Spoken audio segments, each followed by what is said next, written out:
Hi friends, அனைவருக்கும் வணக்கம். எல்லாரும் எப்படி இருக்கீங்க? இன்னைக்கு பிரியாணிக்கான ஒரு சைட் டிஷ் தான். என்னன்னு பாத்தீங்கன்னா, கத்திரிக்காய் வச்சு ஒரு கிரேவி செய்வாங்க பாத்தீங்களா? அந்த கிரேவி தான் செஞ்சு கட்ட போறேன். செம்மையா இருக்க போது. வாங்க வீடியோக்குள்ள போலாம். பிரியாணி கத்திரிக்காய் கிரேவி செய்ய ஆரம்பிச்சிடலாங்களா? ஒரு பேன்ல 2 டேபிள் ஸ்பூன் வெள்ளை எள்ளு, 50 கிராம் நிலக்கடலை, 1 ஸ்பின்ச் அளவுக்கு வெந்தயம் நல்லா ரோஸ்ட் பண்ணி ஆற வச்சு ஒரு ஃபைன் பேஸ்டா அரைச்சு எடுத்துக்கலாங்க. இப்போ ஒரு மண் பாத்திரத்தை அடுப்புல வச்சு 3 டேபிள் ஸ்பூன் கடலை ஊற்றிருக்கேன். தாளிப்பு சேர்த்துக்கலாங்க. 1/2 டீஸ்பூன் கடுகு, 1/2 டீஸ்பூன் சீரகம், 1/2 டீஸ்பூன் சோம்பு, 1/4 டீஸ்பூன் குருமிளகு, 1/4 டீஸ்பூன் வெந்தயம்.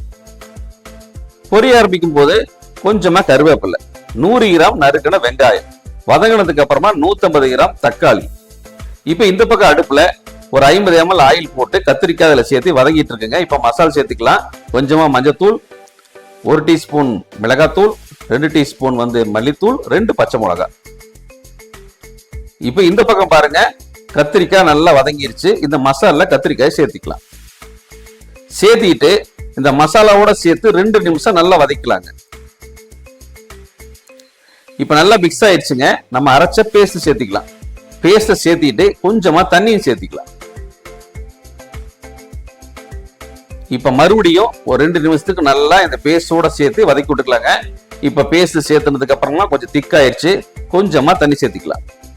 தண்ணி சேர்த்திட்டு மறுபடியும் கலந்துக்கலாம். இப்ப இந்த கத்திரிக்காய் கிரேவிக்கு தேவையான 1/2 டீஸ்பூன் உப்பு சேர்த்திக்கலாங்க. ஒரு நெல்லிக்காய் சைஸ் புளியை ஜூஸா கரைச்சி வச்சிருக்க சேர்த்திக்கலாம். கொஞ்சமா கரம் மசாலாவும் சேர்த்தி இருக்கிறேன். சேர்த்துனதுக்கு அப்புறமா நல்லா கலந்து விட்டுட்டு மூடி போட்டு ஒரு 2 நிமிஷம் விட்டுறலாங்க. இப்ப பாருங்க, நல்ல தகவகன்னு மின்னுதுங்க. அப்படியே கத்திரிக்காய் கிரேவி சூப்பரா ரெடி ஆயிட்டு இருக்கு. இப்ப நம்ம மறுபடியும் கலந்து விட்டுக்கலாம்.